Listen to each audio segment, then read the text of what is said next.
What's going on, people? Welcome to United View and welcome to the Tactical View. In today's show, we'll be having a look ahead at how Manchester United might set up against Spurs. Obviously, Spurs have got a new system under Ange Postecoglou, and there's a lot of different things to have a look at. But first, we have an emergency segment on what exactly happened on Monday night. I think people have been sort of losing their heads, people have been getting concerned, in some ways rightly, because in Haley's opinion, the midfield was getting run through like a dirty gal. It was disgraceful.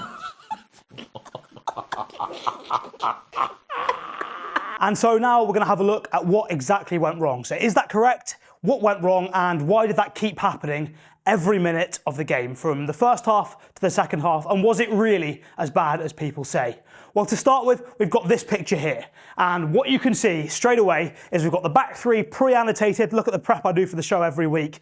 Pre-annotated for you, back three there. And then you can also see in that sort of right area of the pitch, that right wing channel, you've got three United players that you can see, but also just out of shot, you've got Antony somewhere there, and you've also got Mason Mount down there. So what that means is that in this small area of the pitch there, we've got 5 United players. So in terms of the structure Erik ten Hag wants to form when he goes forward, you've got the back three, that's fine, that's reasonable. You've got the winger on the far side. In terms of the width that they're playing at, he's just outside the fullback, so that's exactly what Ten Hag wants. Then in the gap between the fullback and the centre-back, you've got another player in that half space there. So that's what Erik ten Hag wants.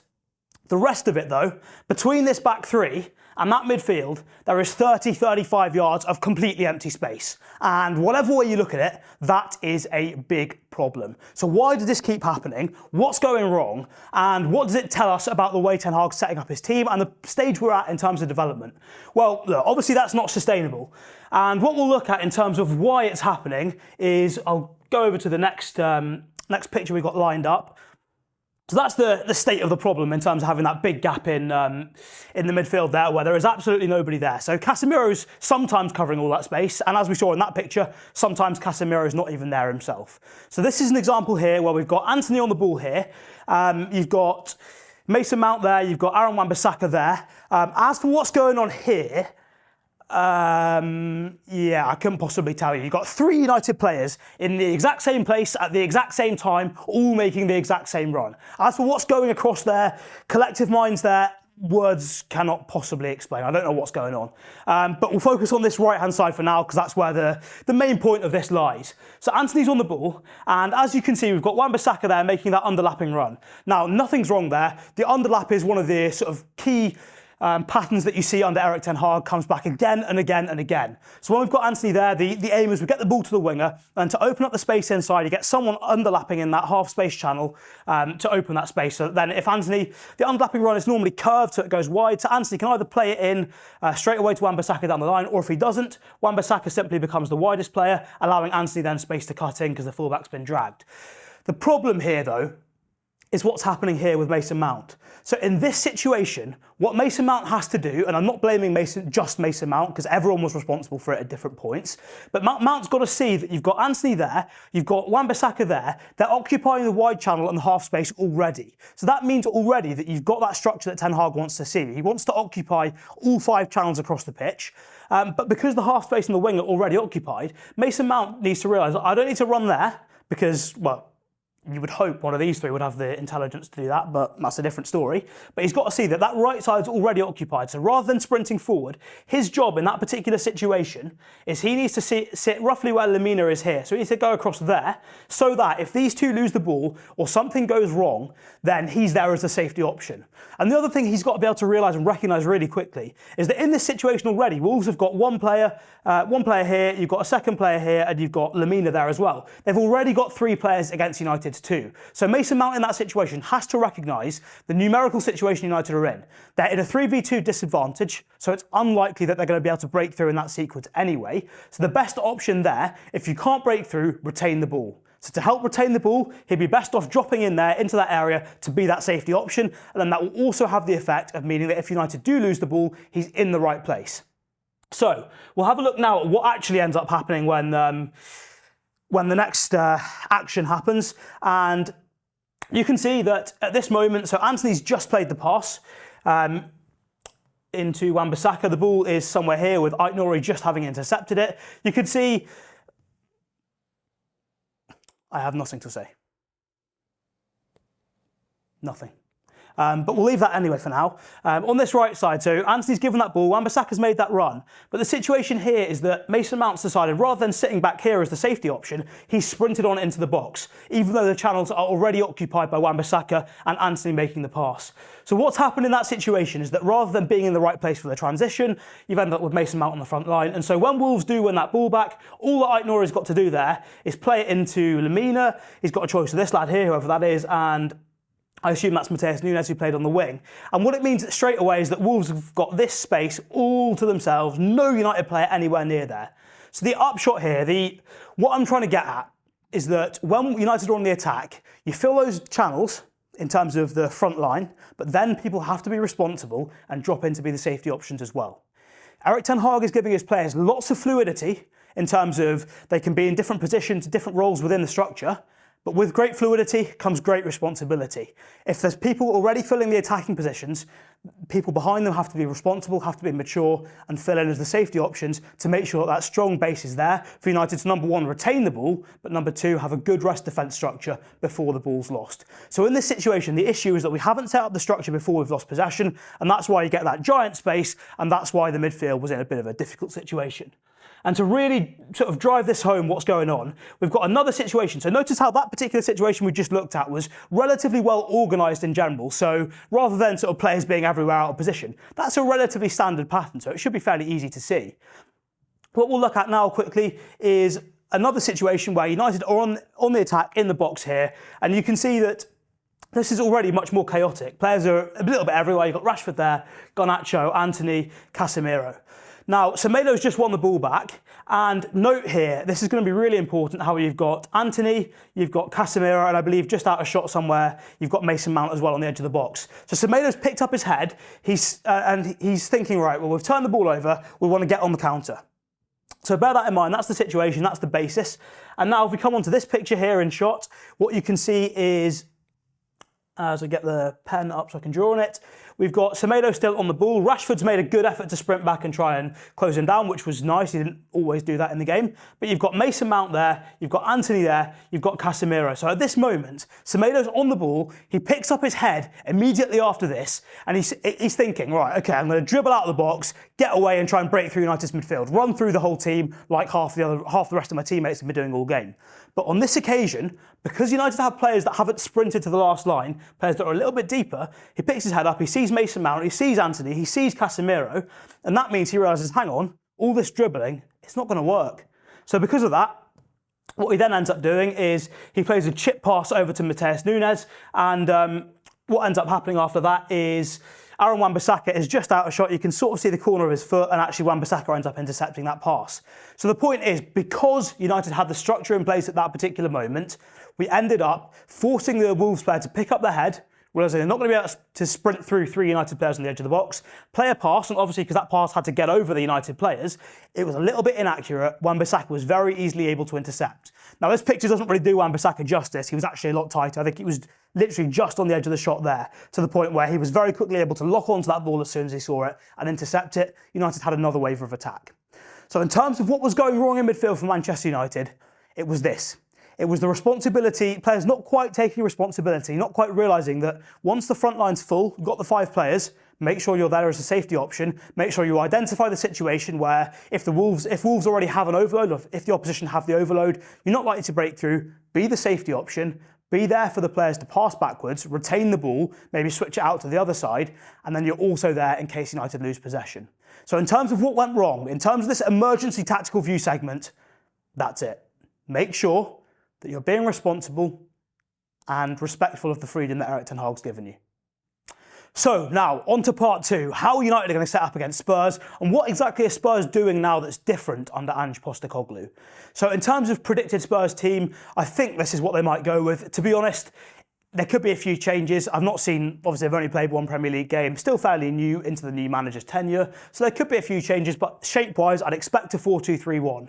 In terms of personnel within this team, obviously Vicario didn't look particularly convincing last week against Brentford, so that's probably something that United can capitalise on, shoot whenever you can. Not that Rashford, Bruno, etc. need too much encouragement to shoot from 40 yards randomly, but go for it on this particular occasion. In terms of the rest of the team, Bissouma was fantastic last week. Oliver Skipp's playing in a role which is, in some ways suits him, in some ways doesn't really suit him. And at fullback, obviously there's a lot of options. On the right, you've got Emerson, but you've also got Pedro Porro, who's more technical. On the left side, you've got other options. You've got the likes of Ben Davies, for example. It seemed that last week, Postecoglou, obviously Spurs were playing Brentford. He went with this fullback pair because physically they were much better. And obviously Brentford are a team that transition quickly. They've got a lot of running power, a lot of physicality. So I think going for that fullback pair might be something that we see again against United, because obviously you've got the likes of Rashford in transition, and they're threats that probably you want these guys dealing with rather than Pedro Porro and Ben Davies, who a good player, or a decent Premier League player, but at his current age, not sure I trust him to deal with Marcus Rashford's runs in behind. Anyway, Maddison seems a great signing, was fantastic last week, and Son is playing in a role that really doesn't suit him. So what you need to know about Spurs, in terms of the way that they tend to play when they go forward, when they get sustained possession, what you tend to see is a 2-3-5 being created, which is quite similar to a lot of other managers in terms of they want to outnumber the opposition's back four by getting 5 players up the pitch. So you've got Richarlison, obviously, as the striker. You've got Kulusevski and Son holding the width. Remember that, because we'll come back to that in a second. What you've got is Maddison that tends to sort of loiter in the left half spaces there. Skip tends to push up in the right half spaces. Bissouma pushes up, and you get the fullbacks inverting there. So in terms of your 2-3-5, what you end up with is the centre-backs at the back, then you've got the 2 fullbacks inverting like that. You've got Bissouma sort of being the guy that's in charge of dictating the play, getting on the ball in midfield there. You've got Skip and Maddison in the half spaces either side between the lines. Then you've got that front 3 there. Now, in terms of how it all works, Bissouma was fantastic in terms of timing his runs, being press resistant in this area, and generally getting on the ball, doing a good job with it. Maddison was fantastic. This is Maddison's dream position, really, being in the left side half spaces, so he was brilliant. But this really doesn't suit Son, because for all that Heung-min Son is good at, and there is an awful lot, he's a brilliant player, he's not actually that great 1v1 in terms of when he faces up a defender. He's not the best at getting past them. He's not got the skills or the directness of, let's say, Garnacho. What Son really wants to do, he's quick and he's really good at making a half yard to then get a shot away. So he's better in situations where he's not really got to worry about close proximity, dealing with 1v1 situations. So you want Son in the box, and maybe that's something to watch out for. Is Postecoglou going to change his tactics? I don't think so, because it suited Maddison, but just as a sort of an aside, it doesn't really suit Son. In terms of at the back, the rest defence structure, so the reason why the fullbacks invert and leave this sort of shape is that so that when Spurs lose the ball on the attack, they've got players well positioned. So if the team are pushing up the pitch really high, you've got players in the box, what you end up with is Bissouma, you've got Emerson, and you've got the left back there, Udogie, or however you say his name. And the idea is as soon as the opposition win the ball back, they try and break away. These two are straight on them, and because you've got the fullbacks there, they're quite quick over short spaces. They're good in open ground, and in terms of physicality, they're able to get their foot in, win the ball back quickly. So that's sort of their role. Now, technically, they're obviously not the best. I wouldn't be expecting either of them to create anything wonderful from those sorts of positions, but their role is mainly sort of rest defence. Now, the unit that's left at the back in terms of Van de Ven and Sanchez, well, we all know Sanchez can be quite erratic, particularly when he's dealing with these wide spaces here. Now, obviously, if you look at the Spurs attacking shape here, the gaps to attack on the counter really are these wide channels, which Brentford did to good effect at different moments last week. So, if we match up both teams on the board, and we'll see how things may actually end up working out. Now, what I've got to say is Josh has done a fantastic job here. So I wouldn't normally use a United team with the player pictures here. I'd just use the counters. But have a look at that. How good do those pictures look? I'm not sure if it's coming across. I hope it's coming across as well on the on your screens as it is on here. But that looks fantastic. Whoever's taking those pictures at United, brilliant job, and great job getting them loaded in here as well. Anyway, that's slightly less important than the tactical messages, but what I'm expecting to see from United here then, in terms of, it'll be interesting to see how United defend against Spurs, because obviously when they do get the ball, and I think there will be spells where Spurs are able to get sustained possession, United tend to go man-for-man in midfield, for example, but obviously if you do that with the way Spurs are looking to play, with these two really high up the pitch, we could have a problem. So you've got that front five that look to create to outnumber United's back four. You have Son on the wing, Maddison in that gap, Richarlison there, Kulusevski outside Luke Shaw, and Skip in there. So if United want to go man-for-man in midfield, that could leave a little bit of a problem in terms of maybe Casemiro goes that side, Mason Mount comes this side, but then when Spurs form that other structure behind, it's sort of that question of what you do with that. So if Son here wants to give the ball back to Udogie, who then goes to mark him? Maybe Bruno, but if he transfers it, Bissouma's then potentially free. So I think that's one question mark I've got from United in terms of how they set up in sustained defence, because Ten Hag likes to go man for man in midfield, but that risks leaving these guys free unless our wingers tuck in. And if they tuck in, they're not necessarily in the right place for the counter-attack there. So that will be an interesting thing to see. But what we're really interested in here is not what might happen in terms of defensive stuff. Obviously, it's interesting to speculate, but what I'm really interested in is how United can counter-attack against Spurs and how United can actually create something. So we'll do counter-attacking first, and then we'll finish off with sustained possession and what United can bring. Now, Marcus Rashford last week against Wolves, I think it was pretty much universally agreed he didn't have his best game. He wasn't that good. And the main reason for that was that Wolves left a lot of space in behind, and Rashford, whilst he's still learning this new role, Ten Hag likes his strikers often to drop in, to drag a defender with them. So in this sort of situation, drop in there, drag Van de Ven with him, and then create space in behind for somebody else. But with the way the Wolves game was progressing, Rashford actually would have been better off just running into the channels himself. I think whilst he's still learning this new way of playing with his back to goal, he's not quite ready to pick the right moments to do that and pick the right moments to go in behind. But actually, if there's a game for him to stay at 9, this game against Spurs should be it, because Brentford last week got a lot of joy from getting the ball into their strikers, who were then, within this sort of rest defence structure, this sort of back five, so you've got the two centre-backs, you've got the full-backs and Bissouma there. If you can get the ball into the striker, they can attract one of the defenders with them, and I think Udogie and Royal are still somewhat adapting to the way that they're playing now, adapting to this role. So what you tend to see is they'll all get sucked in like that, and then you can very easily get somebody running down the wing, whether it's Anthony, whether it's Garnacho. So in terms of the front three, whilst they all played pretty poorly against Wolves, I would start the exact same front three for United against Spurs, because I think it's the perfect opportunity for them to use their strength to exploit the Spurs defence. The only possible change I'd consider is maybe you could put Rashford on the left, use his direct running there instead of Garnacho, and have Sancho through the middle, because obviously his close control can help that ball stick in this sort of area. But that is one key thing to watch out for, is back to goal play in this area, drawing in that whole Spurs rest defence unit whilst they're still adapting to it, can risk then Spurs having nobody to defend the wide channels. And as soon as that happens, particularly on this left side here for United, you throw Davinson Sanchez, obviously Romero, we don't know if Romero is going to be fit for the game. If he's not, it'll be Davinson Sanchez. And if you throw Davinson Sanchez into these situations, he gives the winger too much time, he can be erratic, and you never know, he could give away a penalty. So in terms of counter-attacking, that's what I want to see from United. Get the ball into the 9 quickly, whether it's Rashford or whether it's Sancho, and then look to exploit the wide spaces after you've drawn in that rest defensive unit. As long as we can do that, I've got full confidence United will be able to hit Spurs on the break. Now, the final thing I want to talk about is how United can hurt Spurs when we've got sustained possessions. That's sort of in transition, but there will be periods, I would hope anyway, where United do have the ball for a decent period of time and can actually hurt Spurs. Now, those periods we didn't really make great use of against Wolves, to be honest, and I hope we can do a better job against Spurs. In terms of the way Spurs defend these situations, it tends to be a 4-4-2 out of possession from what we've seen so far, and the midfield tends to be really compact. So if that's giving anybody flashbacks to Wolves, for the right reasons, that's pretty much exactly what Wolves did. The only difference is Oliver Skipp probably isn't the same level of ball carrier that Spurs had in that position, but Kulusevski, Maddison and Bissouma can all hurt you in that particular dimension, that particular aspect of the game. So what's going to be key for United, as with Spurs actually getting the wingers nice and wide to outnumber the opposition's back four, it'll be Mount and Bruno in the half spaces either side, doesn't really matter which way around you put them, and then sort of Casemiro behind the first line of the press, probably Luke Shaw tucking in there, and then we've got the back three that United are building with as well, whether it's Dalot or Wan-Bissaka. I'd actually probably start Wan-Bissaka given he was better given that he was really good against Wolves, so I'd start Wan-Bissaka.